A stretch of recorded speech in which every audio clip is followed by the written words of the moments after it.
Alright, so today we're going to break down the kipping handstand push-up. We have two athletes and two different views to watch them. So to the left we got Jess Peters, and to the right our other athlete is Jay Pristapa. And we're going to break both of these down. So on the left we have Jess, and we got a head-on view. So let's just talk about the starting position. So starting position, she's got both hands on a 25-pound plate. She has an air mat right in between for her head. She's starting with the elbows locked, heels against the wall, all that good stuff. Now all she's going to do is descend down to the mat.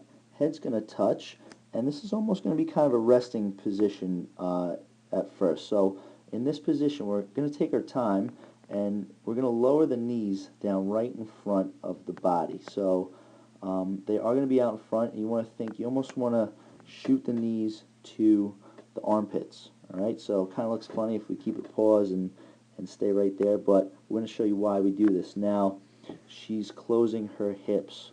We know that when we open the hips and when we open them violently, we are going to create a ton of power. So, hips are closed. She's going to open them nice and fast, kicking those feet right up to the ceiling. And what's going to happen? She's going to generate a ton of power.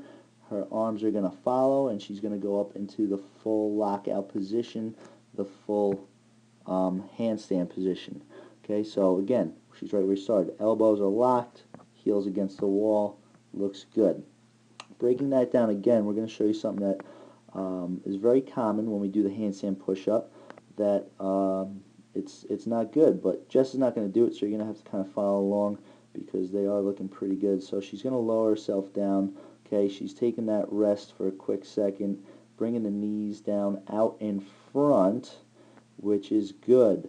The bad that we typically see, a lot of people, is we take those knees and bring them way outside. Okay, so we kind of get this awkward, weird, like upside down ballerina thing going on, and it's just, first of all, it's ugly, and second of all, you're not going to be able to open your hips that way. So we know the reason why people do it is because they're afraid of falling off against the wall, but you know, if Jess kind of tipped to the floor right now, my bet is she would not get hurt. Okay, so if you fall against the wall because you're practicing, not a big deal. Keep those knees nice and tight, shoot for the armpits, and then all we got to do is kick up, violently open those hips, and come back up into the full handstand push-up right there. Excellent.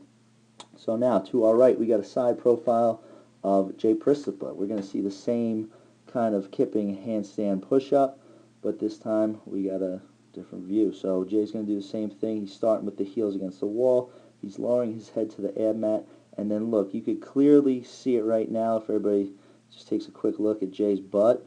He's going to back it up to the wall. He's going to kind of prop himself up against the wall now, and look at the knees. They're staying right out in front, just like Jess. Now, if you had a hard time understanding what I was talking about with the knees out wide, doing the upside down ballerina thing with Jess, take Jay's knees. Right now they're in a perfect position. They're inside his elbows. Now what I was talking about with Jess is a lot of people tend to bring the knees out, bring the knees out on the other side of the elbows, really opening up that stance.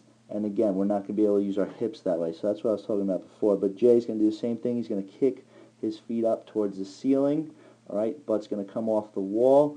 Heels are going to drive towards the wall, and it's going to allow him to hit that full lockout position, full handstand push-up. Second rep, we'll take another look. Head to the mat, knees out in front. Again, kind of a rest position. If you need to hang out here for a sec, that's fine. Take a couple breaths. Nice deep breath. Create a ton of tension. Kick towards the ceiling. Violently open up those hips, and then you'll get that full lockout position. So the one thing that I want you to notice on this very last rep is that Jay fully opens his hips or fully extends his legs before he starts to press. So look, he's fully extended. His head is pretty much still, it might have raised an inch or two, but you want to open the hips before you press, right? Generate the power, then use that momentum to press on up. So we got those two athletes doing the handstand push-up with the kip. Just so you can see in full form, we got a little slow-mo for you. Kipping handstand push-up, and then let's turn that into a full rep. Notice just taking a little rest. Excellent. Great job, guys. Thanks for participating in the Coach's Corner.